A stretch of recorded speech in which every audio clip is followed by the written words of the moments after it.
Well, good afternoon and welcome to a very, very special installment of Cappuccino with Carmel. My name is Carmel D'Arienzo, and I have the honor and the privilege of finally having this woman as a guest on my show. This is my mommy, Arlene Poling D'Arienzo, and we are actually on the eve of the celebration, actually a few hours away from a very, very exciting event.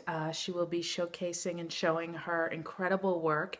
And I wanted to share her story with all of you so that, as we always do at Cappuccino with Carmel, we highlight individuals who live with passion, on purpose, and in contribution. And so it is my pleasure to introduce to you my mom, Arlene Poling D'Arienzo.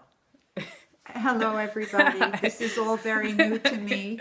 So I'm sitting here and I will answer Carmel's questions and do the best I can to express what I'm feeling today. You are, and we actually are in the basement of her home, and actually in the back you can see the studio and the easels and all the paintbrushes, and this is where the magic happens. So can you just share with everyone, when did you first know that you had artistic talent or felt that impulse in you to create and express? I think I was drawing at a very young age. My mother told me that, but the day or the month that it started, I was in grade school in 5th grade, and the kindergarten teacher was an artist and she was giving art lessons. So officially that's where I began. And from that point, I drew and painted and did whatever I could creatively. Did a double major in high school, applied to a very prestigious art school where if you're accepted, you're on a merit scholarship. And I couldn't believe... And what school is that? The Cooper Union. Mm-hmm. I couldn't New believe York that City? they took me, but they did, Mm-hmm. and I just loved it. And I have been drawing and painting since then. And didn't you, if I recall this, what you told us when we were children, that you sort of started out as a fashion designer? No, No? that was my aspiration, to be that. And this may sound silly to you, but to my mother, it seemed logical. She said, I want you to change your major. I want you to do art academic instead of fashion academic. Because suppose you end up like a seamstress like me instead of the fashion designer. Mm. And it sounded like, at that time, good advice, except that I have a very strong fashion sense, and who knows if I had done anything in the fashion world. But I worked in advertising. I worked in Family Circle magazine, doing paste-ups and page layouts and illustrations. And this was in the 50s. And this was in the 50s, and then became a mother of 3 children in 3 years in the 60s. And then just sort of put my artwork aside, but always donating artwork to fundraisers for cancer research, working with children in art, and I created... Didn't you create that program when Nana was in the... Yes. My mother was a resident in a nursing home, and they were so wonderful to her that a few months later I went back and asked them if I could give back, if I could do anything, because they were so kind to my mother. The least response is with Alzheimer's women, and it's very hard for them to get volunteers. So I said, just teach me. And they taught me how to feed an Alzheimer's patient. They taught me how to interact with them. And then I said, I'm a creative person. I'm an artist. What can I do? Can I do art with them? And they had not ever done that. So I created this program with God's help. And it became Art for Alzheimer's Women. That's amazing. It won a grant based on that work. It's probably one of the most beautiful memories I have of giving back through art. Which is such a powerful, powerful tool. There's so many, that's where I get it from, I guess. I wanting to give back. So So then, fast forward, here we are now. I Here mean, we yeah, are remember now. you did have one show in Soho when we were in high school. Yes. That was a very, very big event.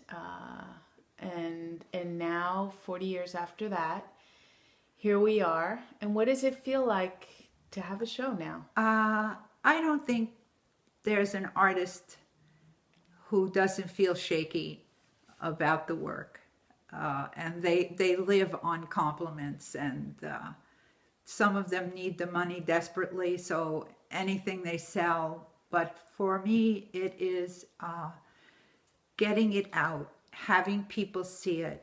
They all say the same thing, that it's very poetic and very spiritual. There's a light in the work. I think that's what I hang on, because that's what I see in the work. So if I'm communicating that, it gives me pleasure.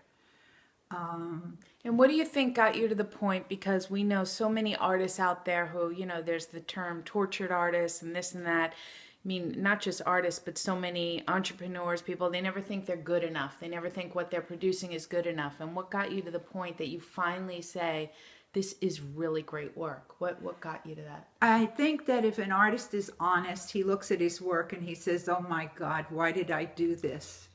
And he doesn't really see his worth. Some are braggadocio and think that they're really the greatest thing that ever was invented. But most artists that are honest and sincere always question their own work.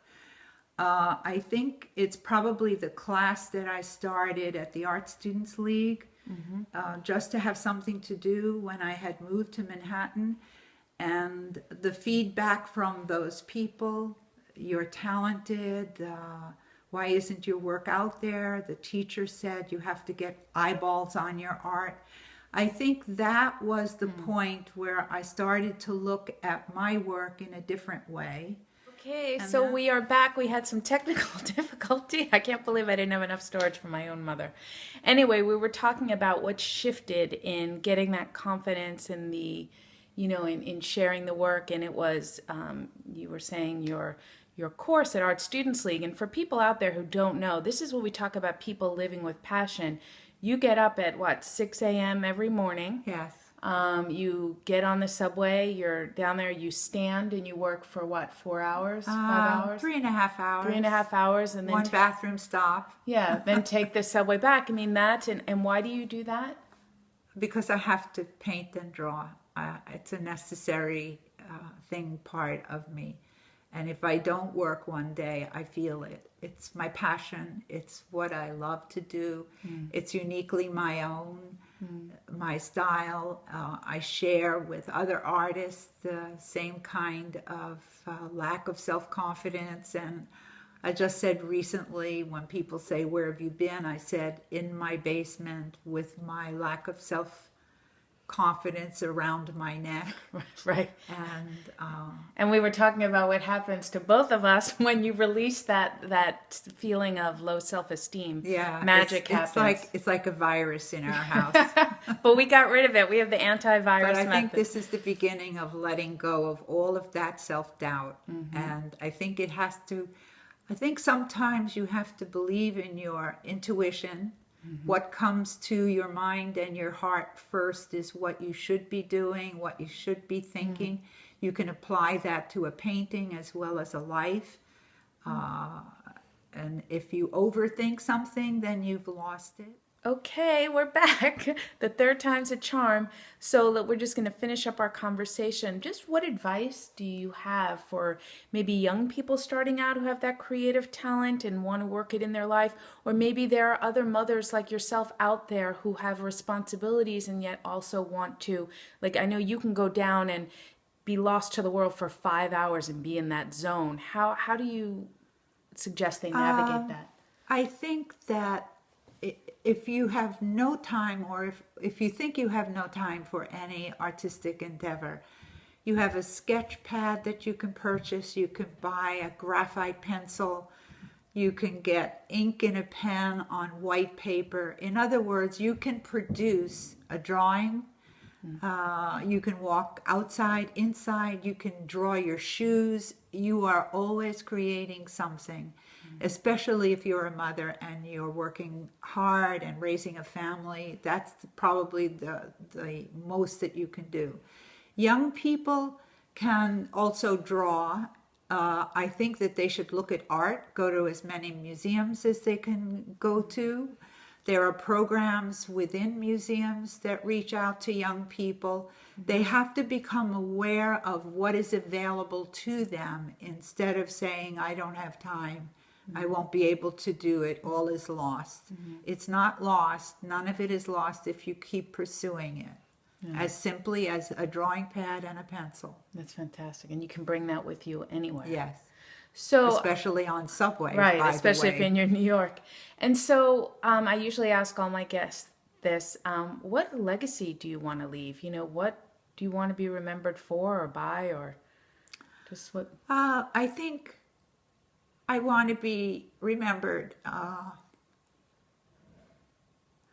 And now I'm going to get teary because I have not been asked this question. And since I'm 80 years old, everybody seems to want to ask me this question. I want to be remembered as somebody who was honest and upfront and meant what she said, who never followed the crowd in clothing or anything else, was her own person, her own woman, worked very, very hard, loved the children and loved raising them and being with them. They were my chickadees. And being a person of spirituality and a person who loved to cook, a person who loved the holidays. If they're celebrating Christmas and I'm not here, I know they will remember all of our Christmases. What about your art? Yes, but first my soul and my person to be remembered for that, and then my art, which I think is beginning to have the spiritual light in it, so maybe I'll be remembered for that as well. But as I said, everything, we got a lot still left to do. Hopefully, so, yes. And Hopefully, tonight yes. is a big celebration, so thank you all for being with us. And as we always say, and I know my mother can say it, ciao for now. Ciao for now. Bye. Bye.